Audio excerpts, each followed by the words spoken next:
오늘은 민중무 방송을 정식으로 시작하기로 한 날입니다. 일상생활에 있어서 제일 중요한 게 계약입니다. 그래서 우리는 대한민국은 계약 자유의 원칙을 적용하고 있습니다. 일상생활에 하루하루 계약이 안 이루어지는 게 없습니다.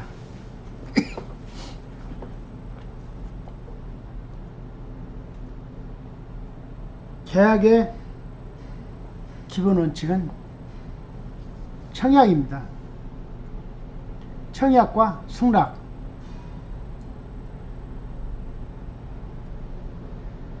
청약과 승낙이 합의되면은 문서상으로 작성되는 게 계약입니다. 계약은 대한민국은 계약 자유 원칙을 적용한다고 했죠. 자, 그러면 그게 무슨 뜻이냐? 계약에는 형식이 없다는 겁니다. 우리 모든 사람들은 계약을 문서상으로만 계약 성립이라고 생각하는데, 계약은 형식이 없기 때문에 구두상의 계약도 계약입니다. 그렇지만은 차후에 갈등이 생길 경우에 최종 법정까지 갔을 때는 증거를 제시를 못할 경우에는 판사가 판결을 못합니다. 그래서 중요한 사건에 대해서는 문서로 남기는 게 원칙입니다. 자, 그러면 계약이라는 것은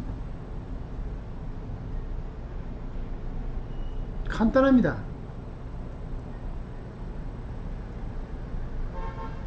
A와 B가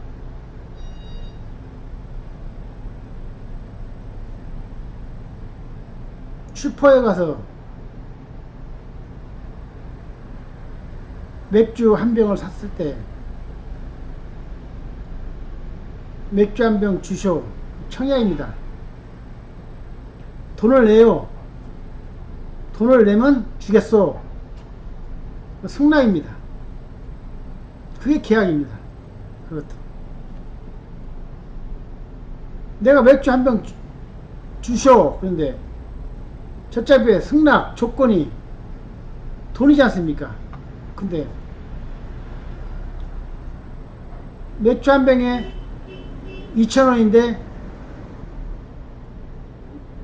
난 돈이 1,000원 밖에 없어. 그럼 상대편이 안 돼요, 2,000원 줘야 돼요 하고는 거절입니다. 청약을 거절. 그런데 그래요, 뭐 없다니 1,000원에 주겠소 하면 그건 승낙입니다. 계약과 승낙은, 아니, 청약과 승낙, 이것은 꼭 원칙이 주어지는 건 아닙니다.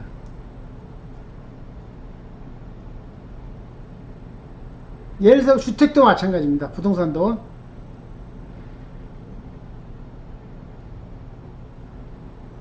중개사 사무소에 우리 집을 5억에 팔아주시오. 그게 뭡니까? 청약입니다. 내 물건을 얼마에 팔아달라고 공인중개사에 요청한 것도 청약입니다. 그러면 매수자가 5억에 사겠소 하면 승낙입니다. 그렇죠? 그러면 계약을, 중개사는 계약을 작성하는 겁니다. 자, 그런데 대부분 이렇게 이루어지질 않습니다. 공인중개사 사무실에 5억의 주택을, 내가 5억의 주택을 팔아주쇼 했는데 공인중개사가 감정을 해보니 이 집은 한 4억 5천 정도의 가치가 있는 겁니다. 그래서 매수자가 5억에, 그래도 중개사는 5억에 내놓아야 됩니다. 왜냐? 청약자이기 때문에. 그래서 자 그러면 매수자는 나는 4억 5천이면 사겠소 하고 청약을 거절하고 재청약을 하는 겁니다. 그러면 매도자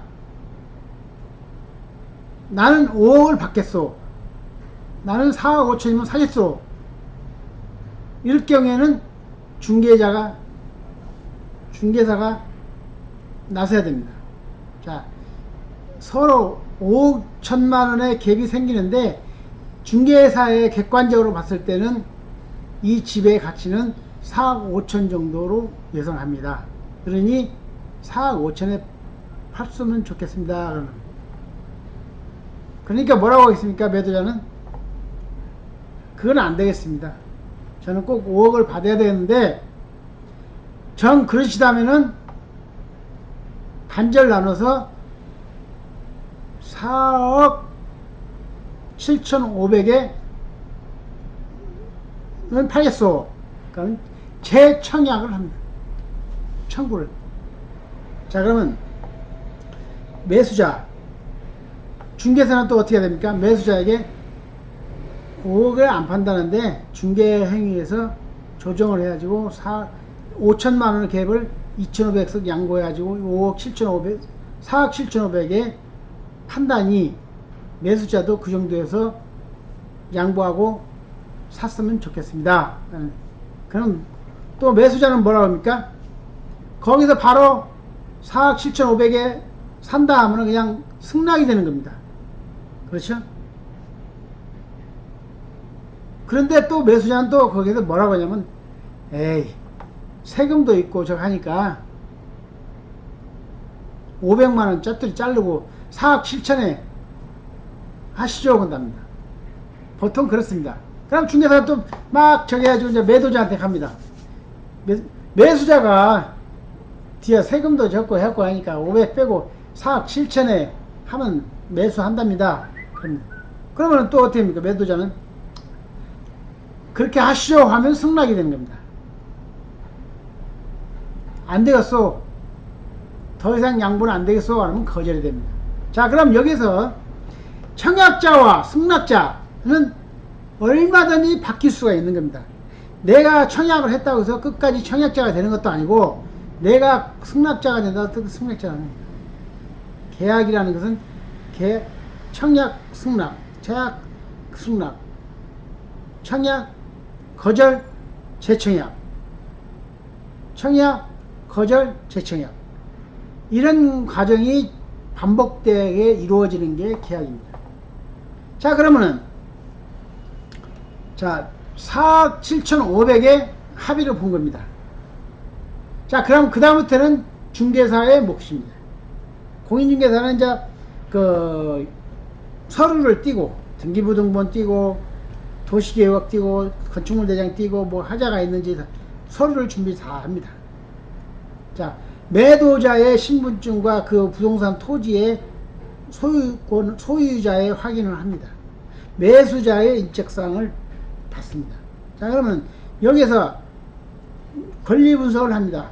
등기부등본 띄우면 소유권에 하자가 있는지 뭐 담보가 설정되어 있는지 채권이 설정되어 있는지 뭐 근저당이 설정되어 있는지 전부 파악을 해가지고 부동산 근저당 설정됐을 경우에는 그 단서에 이것을 승계할 것인지 말소할 것인지를 논의해서 계약서에 첨부합니다. 근데 계약서는 첨부하는 게 아니라 이게 부동산 확인설명서라는 게 있습니다. 확인설명서에 하나하나 작성을 해가지고 계약서에서는 특약사항만 중요한 것만 작성합니다. 자 여기 중요한 건 뭐냐면은 부동산은 새 집을 구하는 게 아닙니다. 지금 이 사람들은 큰 집을 구하는 겁니다. 자 그럴 경우는 매수자가 이 부동산을 몇 번을 현장 방문을 하는 겁니다. 중개사와 같이 외곽도 보고 내부도 보고 수돗물도 열어보고 불도 켜보고 화장실 물도 내려보고 어디 금이 간 거 있는지, 곰팡이는 꼈는지, 누수는 있는지, 뭐 소음은 어쩐지, 뭐 창문 유리는 깨져 있는지 뭐든지 모든 방법을 일일이 체크합니다. 자, 그리고 그렇기 때문에 계약서에서는 계약 첫 단계에 뭐냐? 기본 원칙은 현 상황. 매수자하고 매도자하고 중개사가 같이 받지 않습니까? 현 상황의 물건을 본, 육안으로 본, 문서로 본 상황을 그대로 매수하는 겁니다. 자, 이제 계약을 성립하고 잔금날이 돌아오고 잔금을 치렀습니다.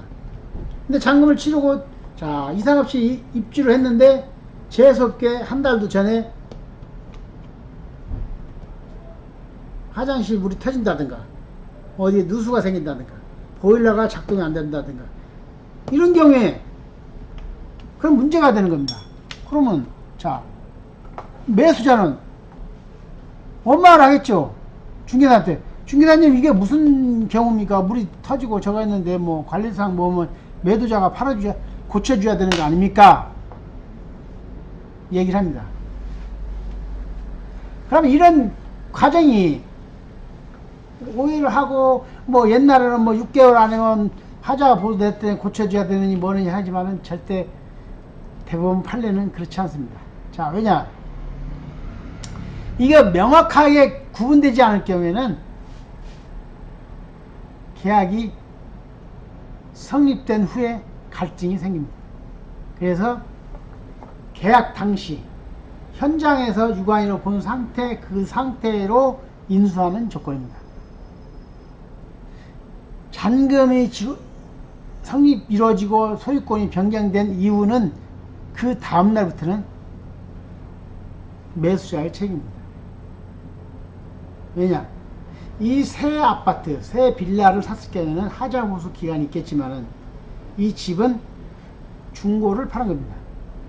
그랬을 때 그 상황에서 그 시점을 명확하게 구분 짓지 않고서는 문제가 되는 겁니다. 그래서 현 상황 그대로 인수하는 조건. 우리 공인중개사에서도 계약서 특약사항 1조에 딱 그 상황이 나옵니다.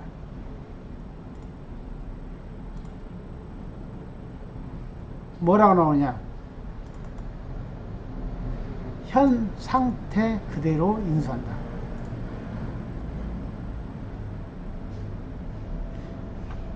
그것이 상당히 중요한 상황입니다.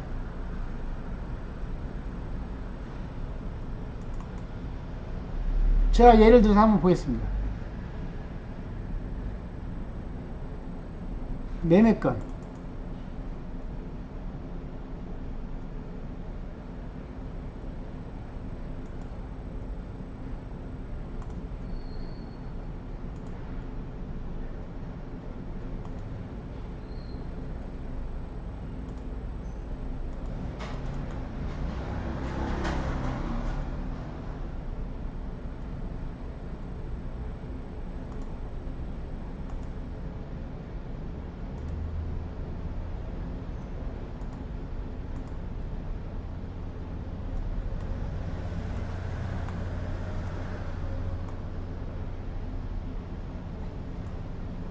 여기 보면은 현 상태에서 매매 계약이며 등기사항 증명서를 확인하고 계약을 체결함. 이게 명확하게 나와 있죠. 1항에 현 시설 상태에서 그리고 2항에는 잔금 시까지 각종 공과금 매도자가 부담한다. 이런 상황입니다. 자, 그러면은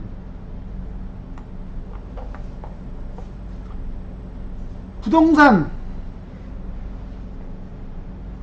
있겠지만 예를 들어서 슈퍼에서 이루어지는 계약을 한번 보십시오. 슈퍼에서 과일을 사갔습니다. 과일 한 박스를 사갔는데 과일을 하나하나 뜯어서 안을 내부를 볼 수가 없는 상황입니다. 그렇죠? 현 상황에 육안으로 봤을 때 물건을 샀는데 집에 가서 확인해 보니 안에는 썩었더라. 여러분이 그랬을 경우는 뭡니까? 이것은 하자가 되는 겁니다. 다시 마트에 가서 새로운 물건을 교환하든지 현금으로 돌려받을 수 있는 겁니다.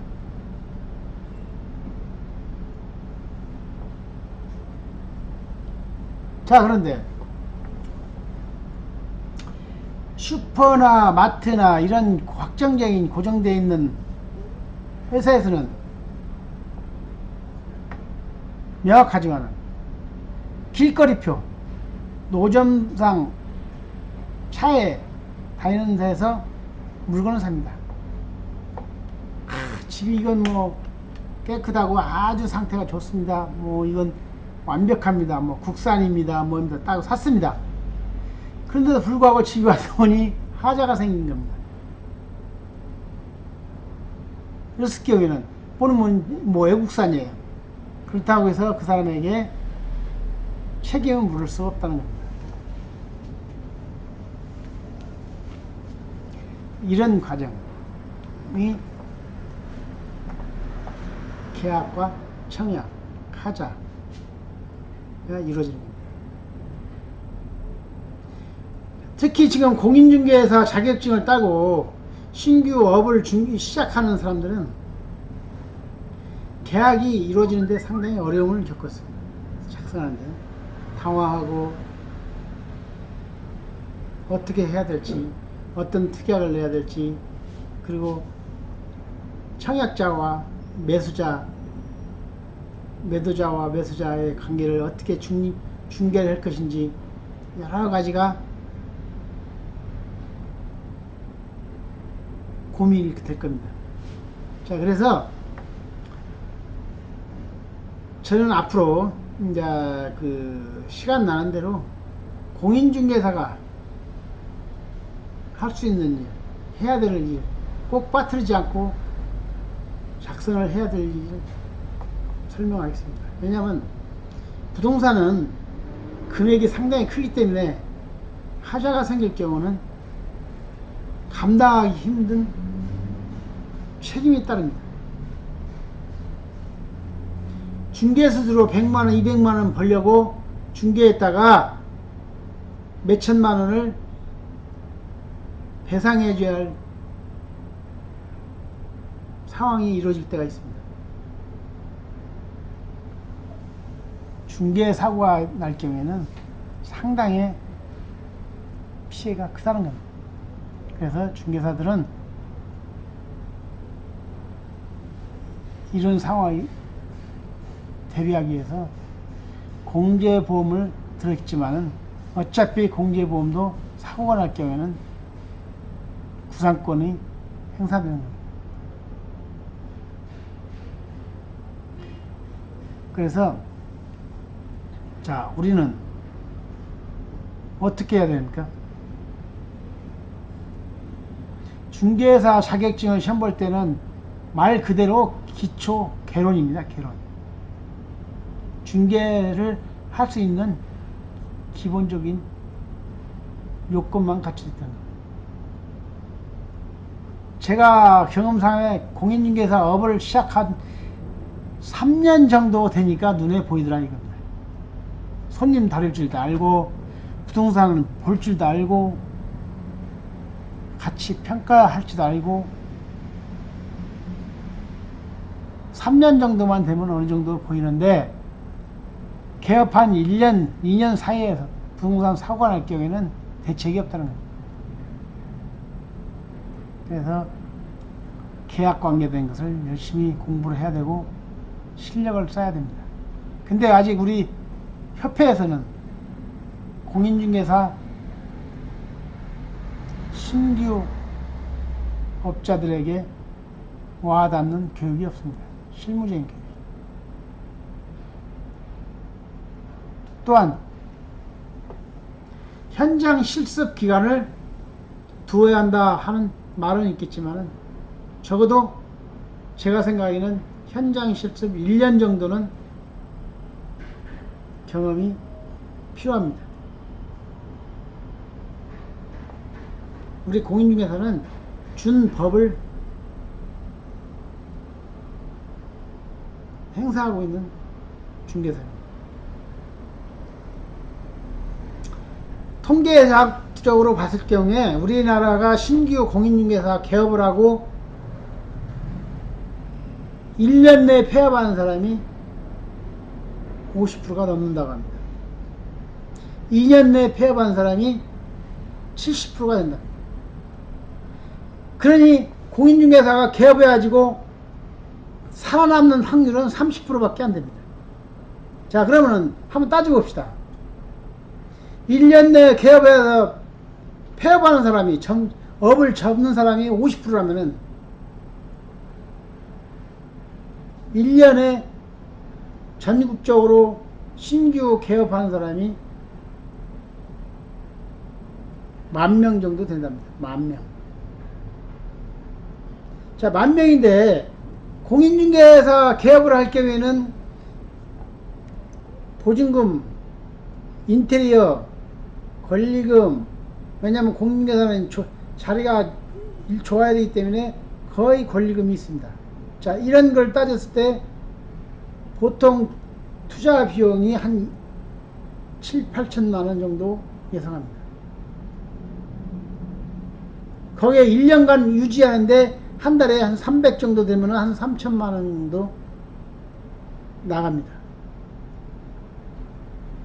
권리금 한 3천, 운영비 3천. 근데 운영비에서 어느 정도 밥값이나 어느 정도 비용은 영업이 수익이 잡히겠죠. 그죠? 그랬을 때 평균적으로 봤을 때 폐업을 하는 경우 3천에서 5천만 원 정도의 손실을 본다고 생각하면 됩니다. 자, 그럴 경우에 10,000명 정도 개업을 하는데 반절 50%가 폐업한다면 50%, 5,000명이 1인당 3천만 원만 잡읍시다.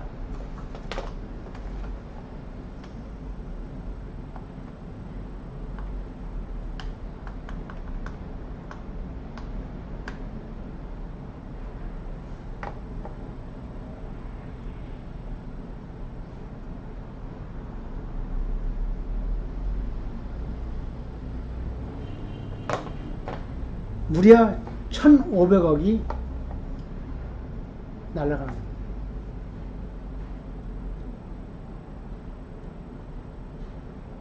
이건 어마어마한 손실입니다. 자, 그래서 공인중개사가 현장 실습할 수 있는 개업하기 전 1년 정도의 현장 실습 의무화를 만든다면은 이분은 1년 정도 할 때 영업 월급은 최저 경비 200 정도는 받습니다. 그래서 1년에 2,500만 원 정도 수익이 잡히니까 경비 플러스 실습 손해볼 건 없지 않습니까?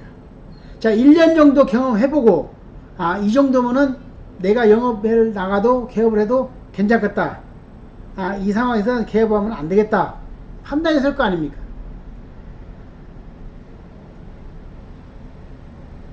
그래서 이 과정을 거치는 게 당사자들에게 유리합니다.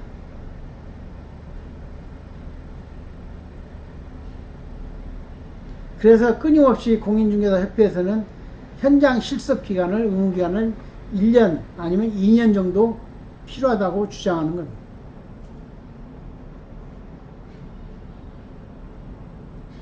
자, 그래서 공인중개사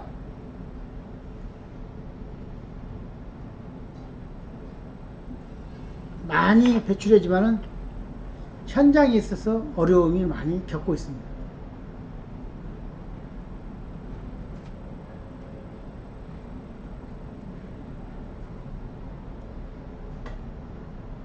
일반 프랜차이즈업도 마찬가지입니다. 프랜차이즈업도 폐업률이 중도 1년 안에 폐업률이 상당히 많은 걸로 알고 있습니다. 왜냐, 제가 공인중개사이기 때문에 또한 공인중개사 협회 통계나 이런 시스템에 왔을 경우에는 많이 현장에서 적용하고 있기 때문에 알고 있습니다. 자, 그러면은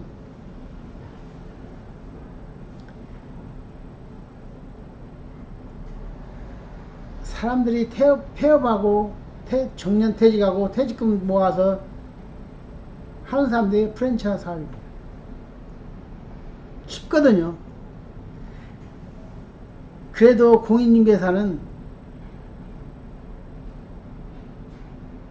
자격증을 따야 되기 때문에 상당히 어렵습니다. 그래도 불구하고 너무 쉽게 개업해서 손실을 보는 사람들이 상당히 많습니다. 어렵게 공인중개사 자격증을 땄지만은 경험 부족, 그리고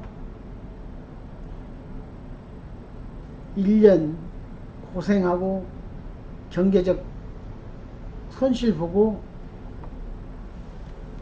문을 닫으면 이 사람은 재개업하기가 상당히 없습니다.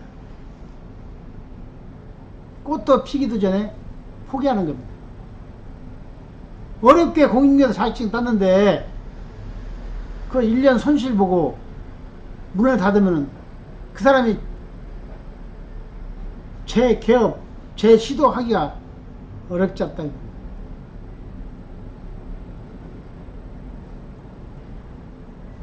자, 그렇기 때문에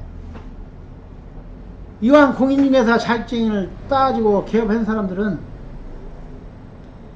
중개업에 대해서 실무 경험, 실무 계약법을 제가 방송으로 해볼까 합니다. 시청자들이 많이 늘면 늘수록 질문사항과 애로사항이 많이 있을 겁니다. 그때그때 적용해서 계약, 또 분쟁됐을 경우는 소송, 민사소송 관계, 민사소송 가기 전에 내용증명 작성, 의사표시, 그것도 의사표시의 답변 내용, 형식, 절차 등등 무궁무진합니다. 이게 공인중개사의 시초입니다. 청약, 승낙, 계약 성립, 그대로 문제 없으면 상관없지만 또 거기에 문제가 됐으면 하자, 내용증명, 의사표시, 답변서, 또 안 맞을 경우는 소송 제기, 그것도 답변, 소송 관계돼서 결론, 또 집행, 예, 여러가지. 여기에 또 하자 사기성이 들었을 때는 또 형사소송 과정.